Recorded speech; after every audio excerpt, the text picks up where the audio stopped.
Assalamualaikum warahmatullahi wabarakatuh dan salam sejahtera.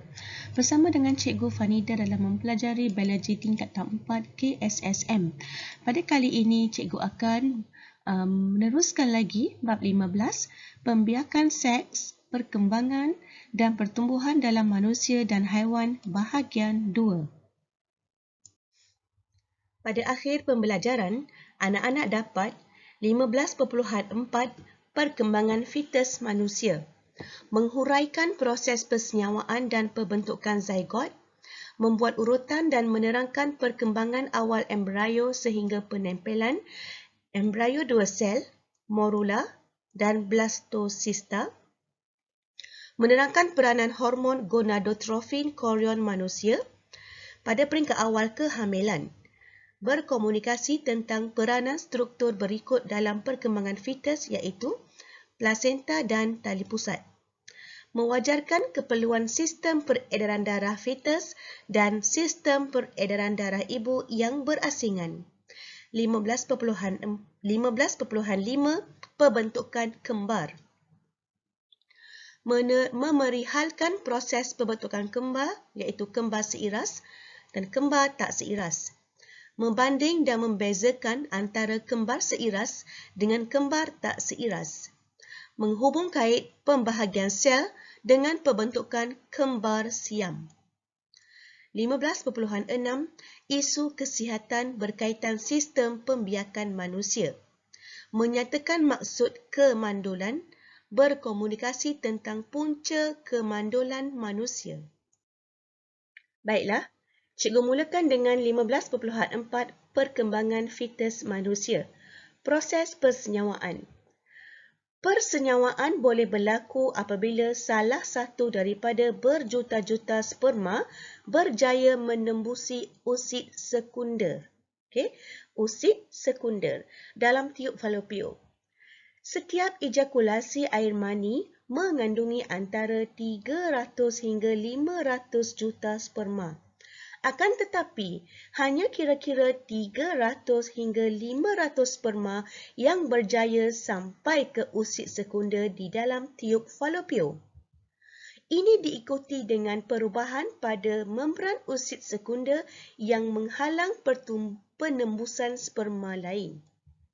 Seterusnya, persenyawaan berlaku apabila nukleus sperma bercantum dengan nukleus ovum untuk membentuk zigot yang diploid.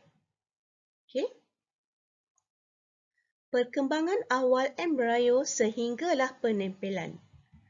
Semasa menuruni tiub falopio ke uterus, zygot membahagi berulang kali secara mitosis. Zygot membahagi secara berulang kali secara mitosis. Pembahagian sel yang pertama membentuk embrio dua sel. Pembahagian ini berterusan akhirnya membentuk morula. Morula berkembang menjadi blastocista. Nanti cikgu tunjuk dalam rajah 15.10. Selepas itu, blastocista menempel pada endometrium. Proses ini dikenali sebagai penempelan. Blastocista terus berkembang menjadi embrio. Baiklah, ini dia rajah 15.10 iaitu perkembangan awal embrio dan penempelan blastocista. Bermula daripada usid sekunder yang belum disenyawakan. Usid sekunder yang belum disenyawakan. Kemudian ada sperma berjaya menembusi usid sekunder. Kemudian nukleus sperma dan nukleus ovum bercantum membentuk zygot. Kemudian bermitosis menjadi 2 sel, 4 sel, kemudian 8 sel, seterusnya membentuk morula. Kemudian morula akan berkembang menjadi blastocista, di mana penempelan blastocista berada di dalam dinding endometrium. Penempelan di dinding endometrium. Bahagian dinding blastocista tebal yang berkembang menjadi embrio. Ini dia.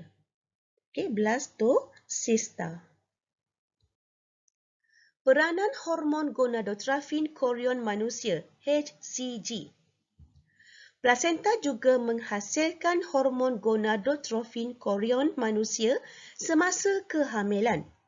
Aras hormon ini meningkat pada peringkat awal kehamilan dan bertambah sekali ganda setiap 2 atau 3 hari sepanjang 4 minggu pertama.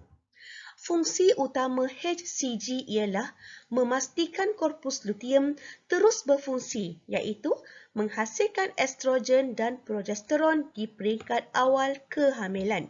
Hormon ini boleh dikesan di dalam air kencing ibu hamil.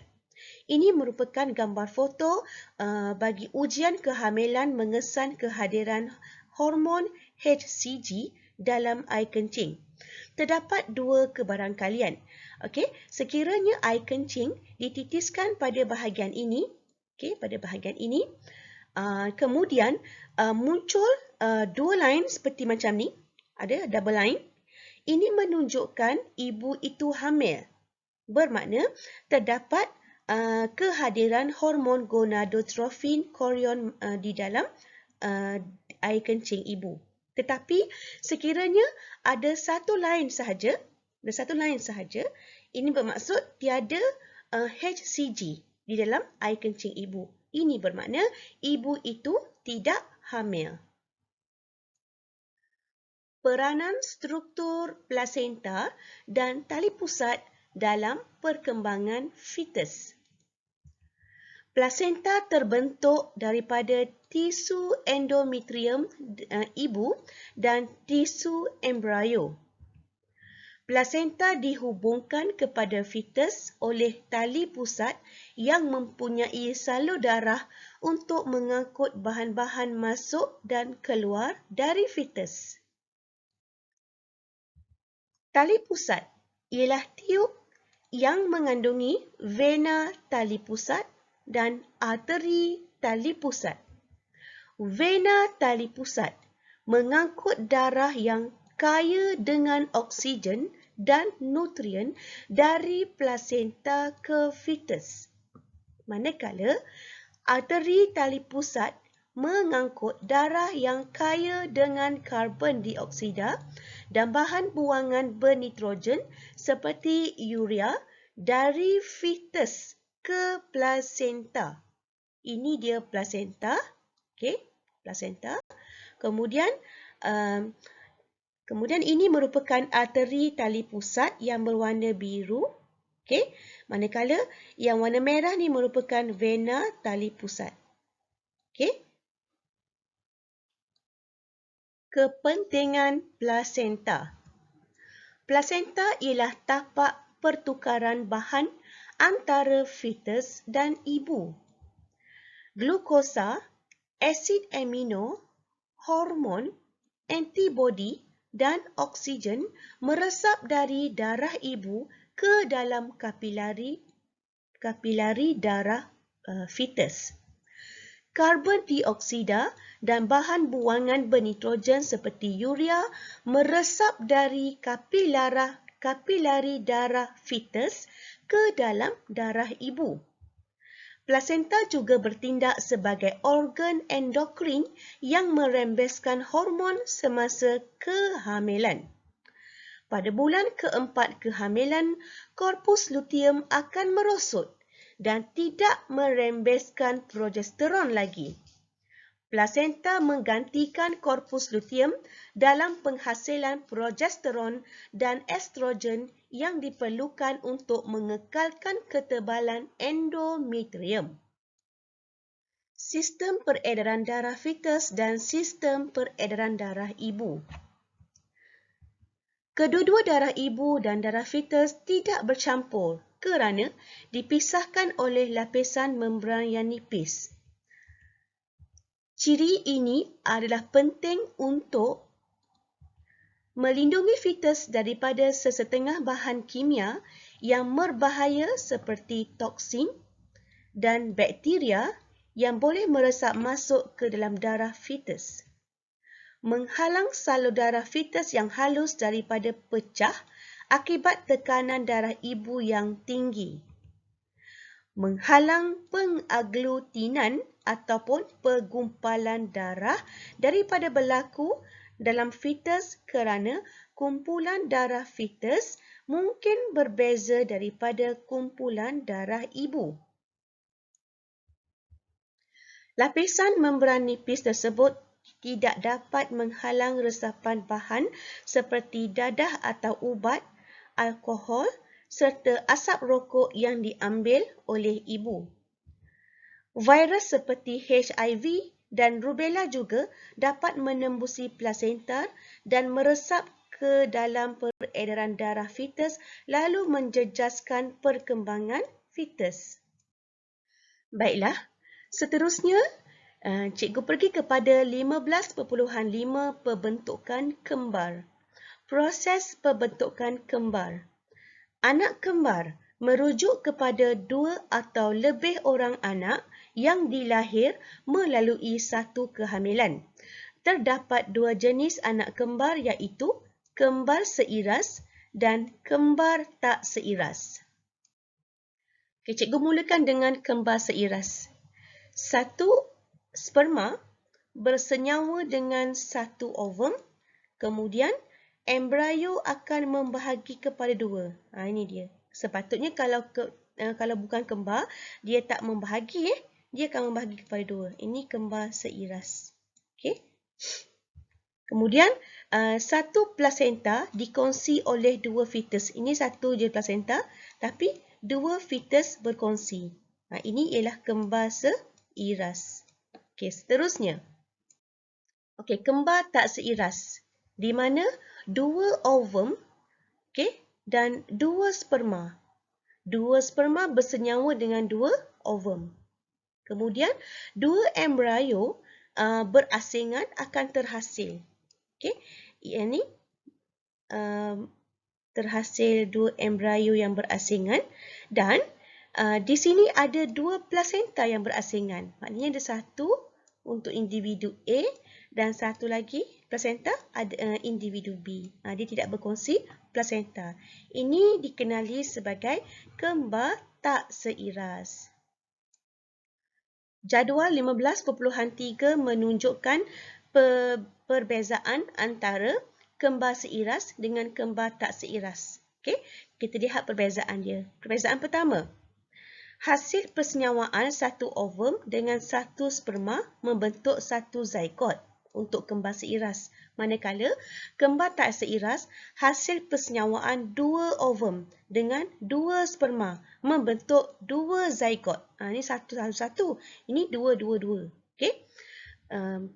Perbezaan yang kedua, kembar seiras, embrio membahagi menjadi dua. Kembar tak seiras, embrio tidak membahagi menjadi dua. Perbezaan ketiga. Kembar seiras, satu plasenta dikongsi oleh dua fetus. Manakala kembar tak seiras, setiap fetus mempunyai plasenta tersendiri. Plasenta sendiri. Perbezaan yang keempat, kandungan genetik dan sifat fizikal kembar seiras adalah sama kerana mereka dibentuk oleh satu zygot.